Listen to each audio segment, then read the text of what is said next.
Հարգելի գործընկերներ, սիրելի ժողովուրդ, կուզեի մի քանի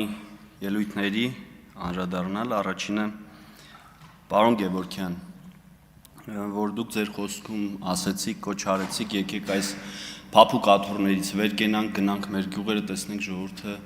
ոնց են ապրում եւ իրենց խնդիրների հետ ծանոթանանք, հավաքագրենք, գույքագրենք այդ խնդիրները։ Մենք այդ խնդիրները գույքագրել ենք մեր քարոզարշավի ժամանակ, սիրելի ժողովուրդ, դուք լավ տեղյակ եք, մեր նախընտրական շտաբը մշակել էր թերթիկներ, հարցաթերթիկներ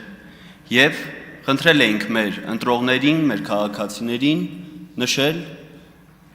3 կարևոր խնդիրներ, որոնք վերաբերում են իրենց համայնքին, իրենց անձնական խնդիրը,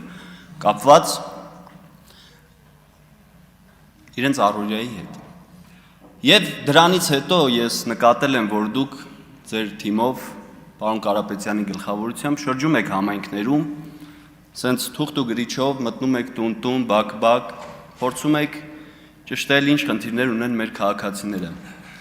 Պարոն Գևորգյան, ուշացած է փափուկ աթոռից վեր կենալը եւ այդ խնդիրների հետևից գնալը, որովհետեւ մենք արդեն ունենք հավաքագրած, գույքագրած այդ խնդիրները եւ մեր առաջիկա 5 տարիների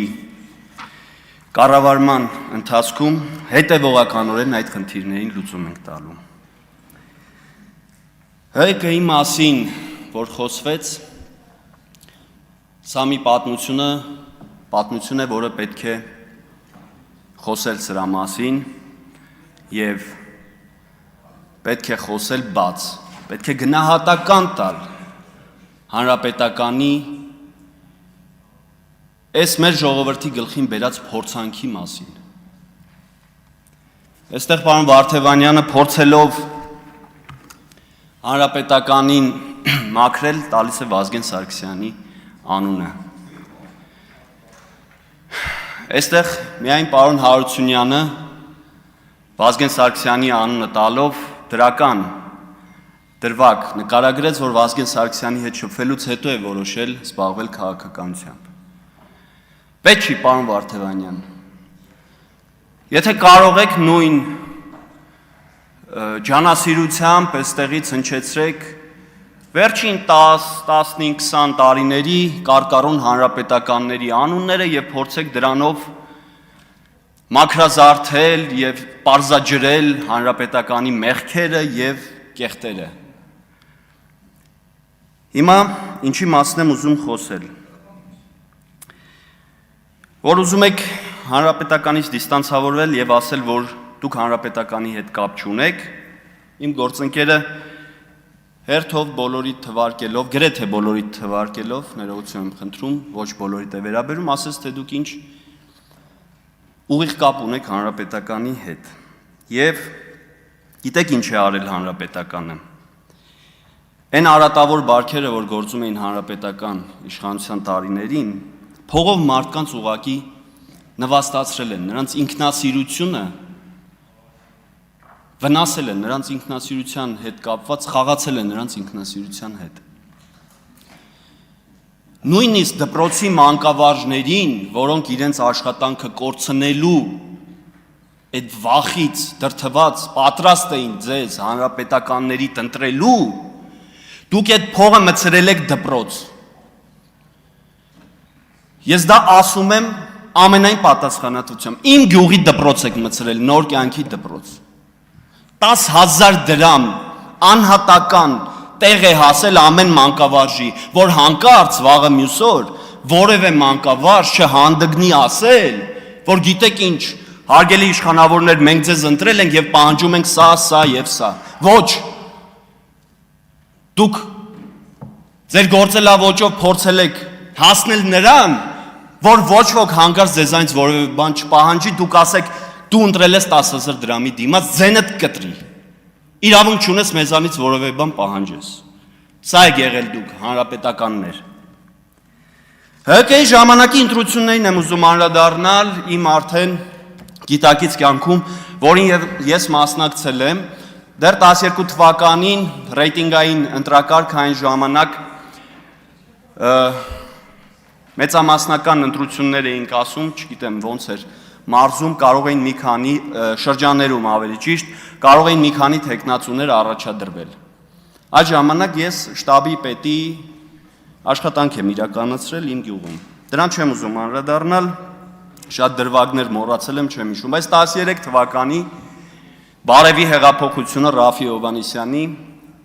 այսպես էինք ասում, ես Ռաֆի Հովհաննիսյանի համար,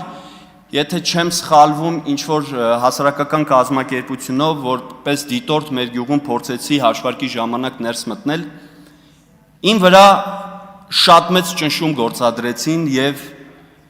վերջի վերջո կարողացան ինձ դուրս հանել այդտեղից, սպառնալով, որ աշխատանքը կկորցնի իմ քրոջ ամուսինը։ Եվ ես այն ժամանակ ինչ կարող էի անել, այսինքն քո ազգականին, քո բարեկամին ասում եմ, որ աշխատանքդ կկորցնես և չես կարող վաղը քո երեխաների հանապազօրյա հացը վաստակես։ Միայն այդ ճնշումից հետո ես տուրք եմ տվել և դուրս եմ եկել տեղամասից։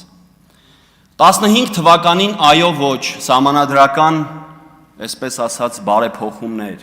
վայ բարեփոխումներ, եղել եմ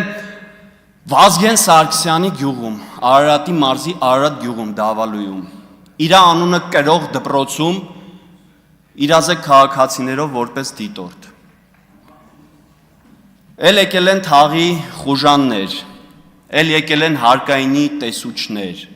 էլ եկել են ճվճվ կնանիկ, էլ գող փիսո, էլ քաչալ շուն, էլ գյուղապետը, որ ինձ վերջում արդեն հաշվարկի ժամանակ եկել գումար էր առաջարկում, որ ընկեր ես փողը վերցրու, թող մեր հանգիստ մեր հաշվարկը կազմակերպենք։ Ու գիտեք հարկայինի աշխատողը ինչ էր ակնարկում։ Ստեղ նորից պետքա հիշեմ քեռուս։ Ակնարկում էր, որ այ լսի, 15 թվականի բան եմ ասում։ Քո քեռին բիզնես ունի, չէ՞։ Շինանյութի առևտրով է զբաղվում։ Ասում եմ հա, ասում ենք կարող խնդիրներ ունենա, եթե դու սենց շարունակես։ Հա, փաստերով կխոսենք։ Դա 15 թվականի հանրաքվեի մասին, 16 թվականի Նորկյան գյուղ, ես առաջադրում եմ համայնքի ղեկավարի տեխնացու, քաղաքացիական պայմանագրի թիմը այնտեղ ամեն օր աշխատանք է իրականացնում և գիտեք ինչ էր կատարվում, Հանրապետականը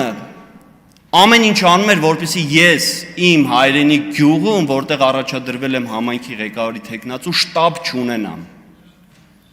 Քավորս տրամադրում է շտաբի տեղ։ Մենք հենց առաջի օրը բացում ենք շտաբը, պտտվում ենք քարոզարշավի, երեկոյան հետ ենք վերադառնում, այս խեղճ մարդը սենց շփոթմունքի մեջ ընկած ասում է Գարիկ ջան, ստեղից պիտի դուրս գաք, թե չէ ես խնդիրներ կունենամ։ Սա է եղել հանրապետականի գործելավոճը։ Էլ չեմ ասում, որ մտել էին մեր ընտանիքներ և ընկերոջս նույնիսկ սպառնացել էին, որ վեշերդ հավաքի Հայաստանից գնա, թե չէ խնդիր կունենաս։ Որսորդ տղա ես, զենք մենք ունես, մի բան կսարքենք գլխիդ գնա ստեղից, Գարիկին մի օգնի ընտրություններում։ Բայց եղավ են ինչ եղավ։ Նոր կյանքում, որ այս տարի սեպտեմբերի 18-ին լրանում է ընտրությունների 10 տարին, մենք կոտրեցինք հանրապետականի այդ սառույցը, կարծրատիպը, որ իրենց չի կարելի, հնարավոր չի հաղթել, և կանգնեց մի երիտասարդ թիմ և հակառակը ապացուցեց։ Այս ընտրական պրոցեսների, այս ընտրակաշարքի մեջ մի հոլովակ հիշեցի, կհիշեք Չելավեկ ցուցակ, Չելավեկ ստրուկ, դուք նորից հետ բերեցիք, պտտեցիք այդ անիվը հետ և 26 թվականին փորձեցիք մեր ընտրողներին դարձնել Չելավեկ ստրուկ, Չելավեկ ցուցակ, բայց դուք նոր հանրապետականները, հին հանրապետականներից տարբերվում եք 1-0-ով, իրենք տալիս էին 10,000, դուք տվեցիք 100,000, այսինքն դուք, այսպես ասեմ, ՀՀԿ պրոմաքսն եք մեր ժամանակների։ Եվ վերջում ես ամեն ինչ անում էի, ներողություն մի 10 վայրկյան ավել եմ խոսել, որպեսզի Էդգար Ղազարյանին ընդհանրապես չանդրադառնայի այս ամբիոնից, բայց այսօր ինձ ստիպեց։ Երբ որ ասեց 18 թվականին Հայաստանի հետ տեղի է ունեցել ողբերգություն, հարգելի հայրենակիցներ, Հայաստանի հետ ողբերգություն է տեղի ունեցել 1975 թվականի հոկտեմբերի 20-ին, շնորհակալություն։